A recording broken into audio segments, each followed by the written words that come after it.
Hey guys, it's Libby, and today I want to talk about reading as it appears in the book Jane Eyre.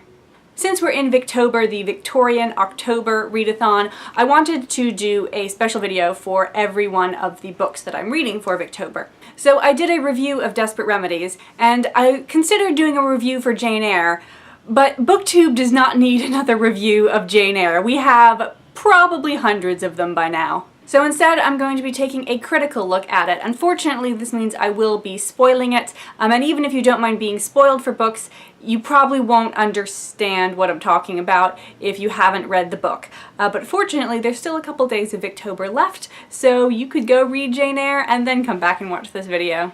I was inspired to make this by a short lecture that I watched by Dr. Catherine Brown from the New College of Humanities. It's called 10 Minutes on Reading, and in it she talks about all of the various uses of the verb to read. And she does make a brief reference to Jane Eyre, which is notable because the narrator addresses the reader as reader quite often. Now, at several points in this video, I will be taking a Watsonian view of the text, whereas most literary criticism is done in a Doyleist view. Let me explain what that means. It's a reference to the Sherlock Holmes stories. In the real world, Sir Arthur Conan Doyle is the author of the Sherlock Holmes stories, but in the world of the Sherlock Holmes stories, Dr. Watson is the author. So if you take a Doyleist perspective, you are on the outside of the text looking in, and if you take a Watsonian perspective, you are on the inside of the text looking around. So I may say that Jane Eyre is an autobiography and that Jane Eyre is its author. I do know that in the real world that I live in, Charlotte Bronte is the author, and it is not an autobiography, it is a novel. This also means that I will be talking about the science of phrenology as though it were not completely racist bunk. Phrenology looks at how the shape of the head relates to personality. Now, in a book with about a dozen important characters, 5 of them are introduced while they are reading. The first one is Jane herself. When we meet her on page 1, she is hiding behind window curtains, reading Bewick's book about birds. Interestingly, she doesn't particularly seem to be reading the words so much as looking at the pictures of all of the gorgeous birds. In chapter 3, she also talks about her experience with the book Gulliver's Travels, but she doesn't say that she reads it. She says that she peruses it. And the things that she mentions are things that could be gleaned from the pictures, the illustrations, not the words. We'll get back to the significance of that in a bit, but first I want to mention John Reed. Is the name Reed, R-E-E-D, meant to be a reference to reading, R-E-A-D? I'm not sure, but I can't help but notice that the Reeds lock her in the Red Room. The Red Room is also a room that they do not use, and the Reeds do not seem to be big readers. When John sees his cousin Jane with a book, he gets mad, claiming that she is taking his books. He talks about books as though they are physical objects, not intellectual experiences. They are, of course, both, but John sees them solely as the former. So John Reed owns books, but he doesn't read them. And his eventual downfall comes because he is taken advantage of by his friends. John has friends, unlike Jane at many points in the book, but he hasn't read them. He hasn't evaluated their characters, and they use this to drive him into debt and eventually suicide. Mr. Brocklehurst is also a reader. He is a minister, so he reads the lesson in church.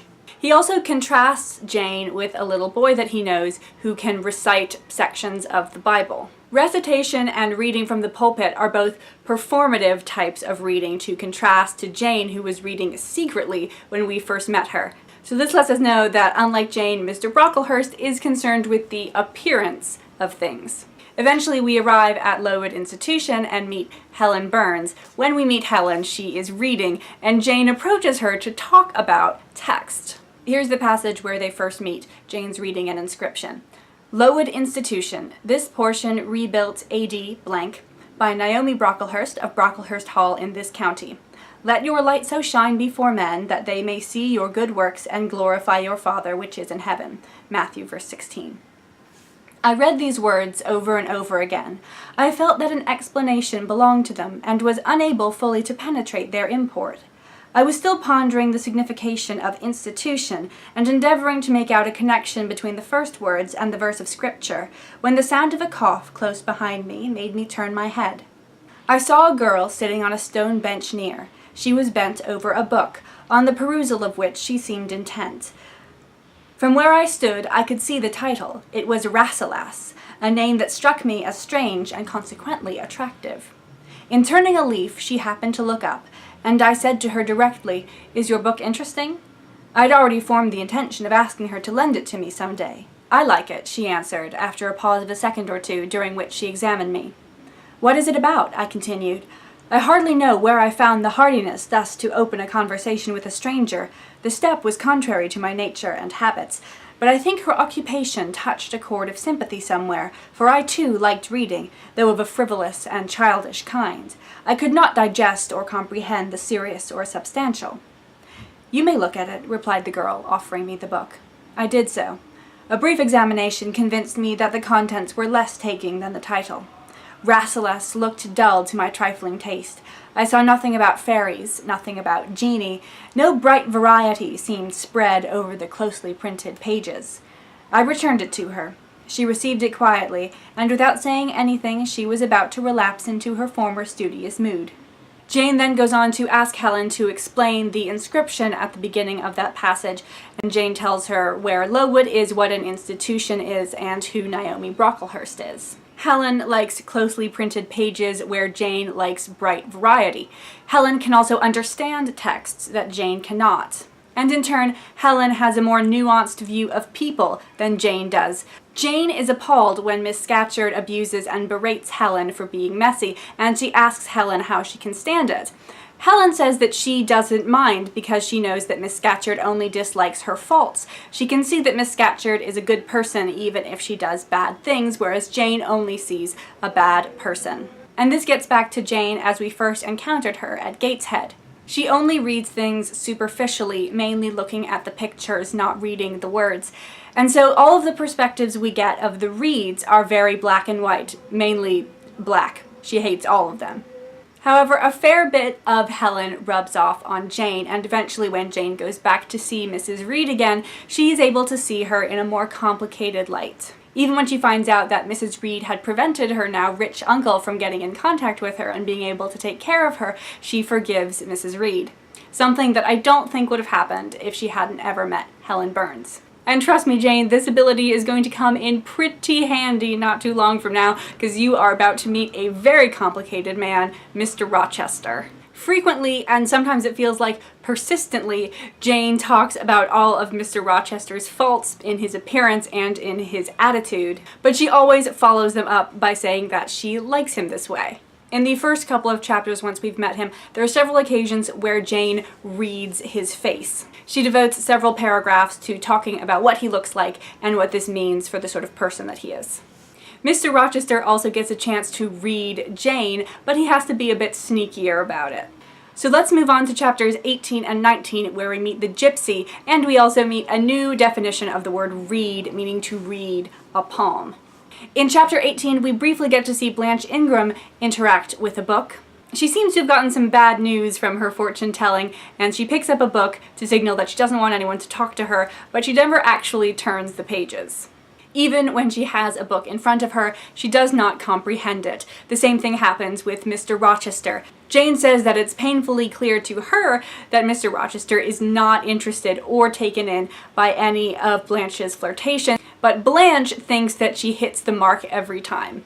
When Jane goes in to see the gypsy, she has to wait because the gypsy is reading. When Jane offers to let the gypsy read her palm, the woman says she would much rather read her face, because that is truly where destiny is written. So Jane kneels by the fire with the light full on her face, while the gypsy woman is in shadow. Now this serves a practical purpose because the gypsy is in fact Mr. Rochester in disguise, and he doesn't want her to recognize her. But this also serves as a metaphor for the reader's interaction with Jane. Either in the text of her autobiography or by the light of the fire, Jane is exposing her face, which is her character, to the gypsy or to us, the reader. However, she has no knowledge of this person. We are this shadowy person gaining access to her life. But who's this we, anyway? The novel Jane Eyre is unusual in its direct and particular address of the reader. But in this scene, who's doing the reading? It's Mr. Rochester. Pet theory time. Maybe Jane Eyre wrote her autobiography for the benefits of Mr. Rochester. At the end of the book, Rochester is blind, but at the very end of the book, she says he can read and write a little. Maybe Mr. Rochester is the reader of Jane Eyre. Moving on to chapter 20, Jane has been ordered to stay in this upstairs room with the injured Mr. Mason, whom she's not allowed to talk to. In the room, there is a tapestry depicting the crucifixion. So here, as in the very beginning, Jane is presented with a picture rather than text. Historically, the Bible has held a lot of important stories, but a lot of people couldn't read, so they would look at stained glass windows or at tapestries or at illuminated manuscripts, and the pictures would tell them the story. But this doesn't work for Jane anymore. She has been transformed by Helen into someone who can see people complexly and who needs text rather than pictures. Behind there, we eventually learn, is Bertha Mason rattling the door handle trying to get in. Now pictures are obscuring a person. They make it more difficult for Jane to understand them. You may also find it interesting that this tapestry is the first thing Bertha sets fire to when she burns down Thornfield.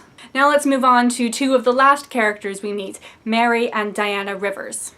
Like so many other characters, we first encounter them when they are reading. Jane spies them through a window, and she sees that they're reading, but she doesn't understand what they are reading because it is German. Eventually, Jane learns German, but at this point, she can't even recognize it. In the same way, she cannot recognize Mary and Diana, who we will eventually learn are her cousins. She says that she notices something familiar about their faces, but at least for the moment, their identity is obscure to her. Thank you very much for watching, guys. I hope you enjoyed this, and I'm sure you have opinions about reading in Jane Eyre, so drop them in the comments, and I'll check them out. See ya!